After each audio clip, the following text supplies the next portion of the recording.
حضرت ابو ہریرہ رضی اللہ تعالی عنہ سے روایت ہے کہ حضور صلی اللہ تعالی علیہ وسلم نے صحابہ کرام سے فرمایا کہ اے میرے صحابہ، تم مجھے یہ بتاؤ، اگر تم میں سے کسی کے دروازے کے سامنے نہر جاری ہو اور وہ اس میں روزانہ 5 مرتبہ غسل کرے تو کیا اس کے بدن پر کچھ میل باقی رہ جائے گا؟ صحابہ کرام نے عرض کی، یا رسول اللہ صلی اللہ تعالی علیہ وسلم، جو شخص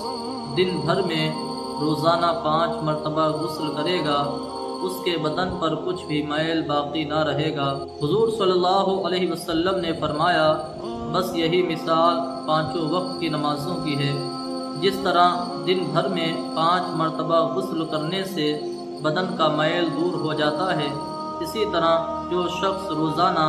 5 وقت کی نمازیں پابندی کے ساتھ پڑھتا ہے تو اللہ تعالیٰ اس کے جسم سے گناہوں کے میل کو دور فرما دیتا ہے۔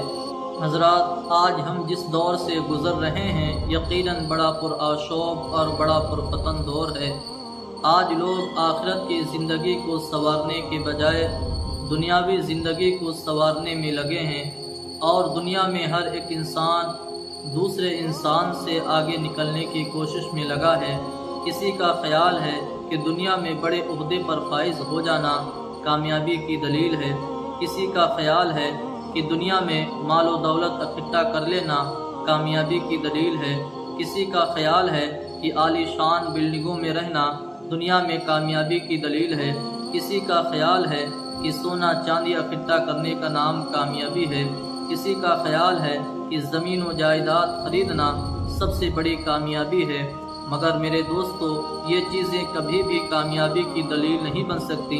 بلکہ جھوپڑی میں رہ کر خدا کو یاد کرنے والا کامیاب ہے، پیارے مصطفیٰ صلی اللہ علیہ وسلم کی سنتوں پر عمل کرنے والا کامیاب ہے، گناہوں کو یاد کر کے آنسو بہانے والا کامیاب ہے، خوف خدا سے لرز کر توبہ کرنے والا کامیاب ہے، حرام چیزوں سے پرہیز کرنے کا نام کامیابی ہے، بغض و حسد سے دل کو پاک رکھنے کا نام کامیابی ہے۔ اگر عالی شان محلات میں رہنا کامیابی کی دلیل ہوتا تو فرعون سب سے بڑا کامیاب ہوتا، سونا چاندی اکٹھا کرنے کا نام اگر کامیابی ہوتی تو قارون سب سے بڑا کامیاب ہوتا، بادشاہی اگر کامیابی کی دلیل ہوتی تو نمرود سب سے بڑا کامیاب ہوتا، غرور و گھمنڈ کی بنیاد پر اگر دنیا میں کوئی کامیاب ہو سکتا تھا تو ابو جہل سے بڑا مغرور اور متکبر کون تھا؟ مگر خدا گواہ ہے، یہ سب کے سب ناکام ہوئے اور نامراد ہوئے۔ نہ خدا کی بارگاہ میں ان لوگوں کا کوئی مقام ہے اور نہ دنیا والوں کی نظر میں ان کی کوئی حیثیت ہے، بلکہ یہ سب کے سب جہنم کے ایندھن بن گئے اور طرح طرح کے عذاب میں مبتلا ہیں۔ ان لوگوں کے لیے دردناک عذاب ہے، یہ لوگ جہنم کی ایسی وادی میں ڈالے جائیں گے جہاں گرمی ہی گرمی ہوگی، جہاں تاریکی ہی تاریکی ہوگی۔ اور میرے دوستو، یہی حال ان مسلمانوں کا بھی ہوگا جو جان بوجھ کر نمازوں کو چھوڑ دیتے ہیں اور دنیاوی لذتوں میں مست ہو کر آخرت کو بھلا بیٹھے ہیں۔ سرکار دو عالم صلی اللہ تعالی علیہ وسلم نے ارشاد فرمایا کہ جو شخص نمازوں کی پابندی کرتا ہے قیامت کے دن اس کے لیے ایک نور ہوگا، ایک دلیل ہوگی اور بخشش کا ایک ذریعہ ہوگا، اور جو نمازوں کی پابندی نہیں کرتا اس کے لیے نہ نور ہوگا، نہ بخشش کا کوئی ذریعہ ہوگا، اور نہ اس کے لیے آخرت میں کوئی دلیل ہوگی۔ محترم حضرات، قیامت کے دن جب جنتی لوگ جنت میں پہنچ جائیں گے اور جہنمی لوگ جہنم کی طرف جا رہے ہوں گے تو جنت والے جہنم والوں سے پوچھیں گے، ما سلککم فی سقر، کون سی چیز تمہیں جہنم میں لے آئی؟ تو جہنمی جواب دیں گے، قالوا لم نک من المصلین، ہم لوگ نماز نہیں پڑھا کرتے تھے اس لیے جہنم کی طرف جا رہے ہیں۔ حدیث پاک ہے، سرکار دو عالم صلی اللہ تعالی علیہ وسلم نے ارشاد فرمایا، الصلاۃ عماد الدین، نماز دین کا ستون ہے، من اقامہا فقد اقام الدین، جس نے نماز کو قائم کیا اس نے دین کو قائم کیا، ومن ترکہا فقد ہدم الدین، اور جس نے نماز کو چھوڑ دیا اس نے دین کو ڈھا دیا۔ لہذا ہر مسلمان پر ضروری ہے کہ وہ اپنے ضمیر کو جھنجھوڑے اور اپنے احساس کو بیدار کرے اور سوچے کہ فرمان مصطفیٰ صلی اللہ علیہ وسلم کیا ہے اور ہمارا عمل کیا ہے۔ آج مسجدوں کا جائزہ لیا جائے اور نمازیوں کی تعداد کو شمار کیا جائے تو معلوم ہو جائے گا کہ کتنے مسلمان نمازی ہیں اور کتنے بے نمازی۔ تعداد و شمار کے لحاظ سے دیکھا جائے تو صرف 1% مسلمان نمازی دکھائی دیتے ہیں اور 99% مسلمان بے نمازی دکھائی دیتے ہیں۔ گویا مسلمان نمازوں کو چھوڑ کر اپنے دین کو ڈھا رہے ہیں، اللہ اور اس کے رسول کو ناراض کر رہے ہیں۔ آج مسلمانوں کی حالت یہ ہو گئی ہے کہ آسمان کی بلندی سے گر کر زمین کی پستی پر آ گئے ہیں اور لقد کرمنا بنی آدمہ کے تاج عظیم کو اتار کر گھناؤنی تہذیب کو اپناتے چلے جا رہے ہیں، پھر بھی اپنی جھوٹی شان جتانے میں شرم محسوس نہیں کرتے۔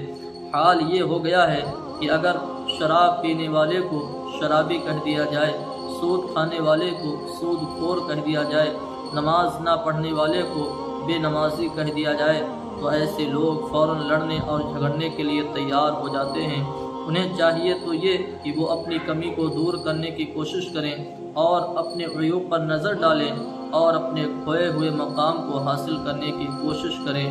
حضرت ابو ہریرہ رضی اللہ تعالی عنہ سے روایت ہے کہ رسول اللہ صلی اللہ تعالی علیہ وسلم نے ارشاد فرمایا کہ میرا جی چاہتا ہے کہ میں لکڑیاں جمع کرنے کا حکم دوں، جب لکڑیاں جمع ہو جائیں تو پھر میں کسی کو حکم دوں کہ وہ اذان پڑھے، جب لوگ اذان کی آواز کو سن کر نماز پڑھنے کے لیے حاضر ہو جائیں پھر میں کسی کو حکم دوں کہ وہ لوگوں کو نماز پڑھائے، پھر میں ان لوگوں کے گھروں کی طرف جاؤں جو لوگ نماز پڑھنے کے لیے حاضر نہیں ہوتے، یہاں تک کہ ان کے گھروں کو جلا دوں۔ محترم حضرات، آپ نے سنا کہ جو لوگ نماز نہیں پڑھتے، نماز پڑھنے میں سستی کرتے ہیں، ایسے لوگوں سے اللہ کے رسول صلی اللہ علیہ وسلم کس قدر ناراض رہتے ہیں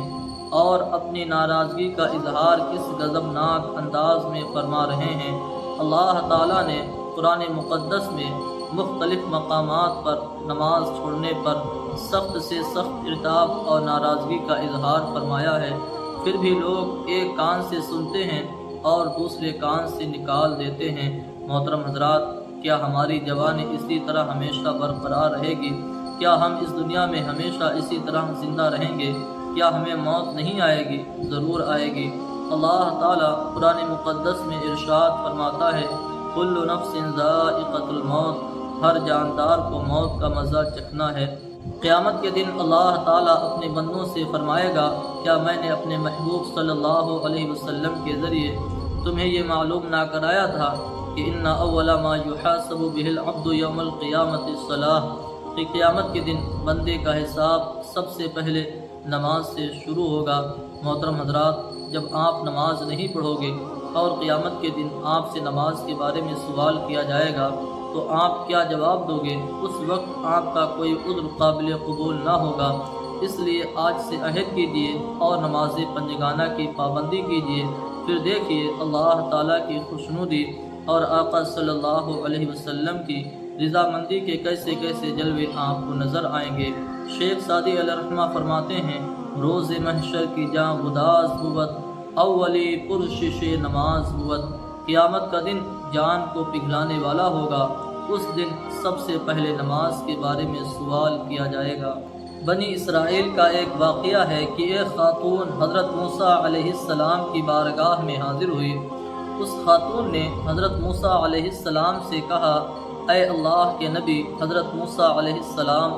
میں آپ کی بارگاہ میں اس لیے آئی ہوں کہ میں نے ایک بہت بڑا گناہ کیا تھا، پھر میں نے اس گناہ سے توبہ کر لی، مجھے معلوم نہیں کہ میری توبہ اللہ تعالیٰ کی بارگاہ میں قبول ہوئی یا نہیں، اللہ تعالیٰ نے میرے گناہوں کو معاف کیا یا نہیں۔ آپ اللہ کے نبی ہیں، آپ اللہ کے رسول ہیں، آپ کی دعائیں اللہ تعالیٰ کی بارگاہ میں قبول ہوتی ہیں۔ آپ میرے حق میں دعا فرما دیجئے کہ اللہ تعالیٰ میری توبہ کو قبول فرما لے اور میرے گناہوں کو معاف فرما دے۔ حضرت موسیٰ علیہ السلام نے اس خاتون سے فرمایا، آخر وہ تمہارا گناہ کیا ہے جس کی تم معافی چاہتی ہو؟ تو اس خاتون نے کہا کہ میں زنا کی مرتکب ہوئی، پھر بچے کی ولادت ہوئی اور میں نے اس بچے کو اپنے ہاتھوں سے قتل کر دیا۔ اتنا سننے کے بعد حضرت موسیٰ علیہ السلام جلال میں آ گئے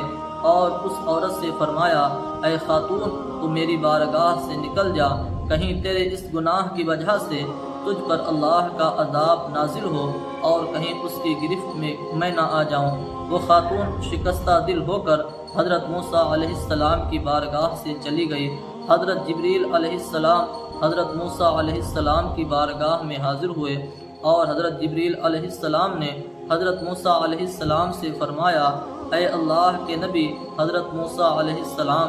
آپ نے اس خاتون کو اپنی بارگاہ سے کیوں نکال دیا جبکہ اس خاتون نے اللہ تعالیٰ کی بارگاہ میں توبہ کر لی تھی؟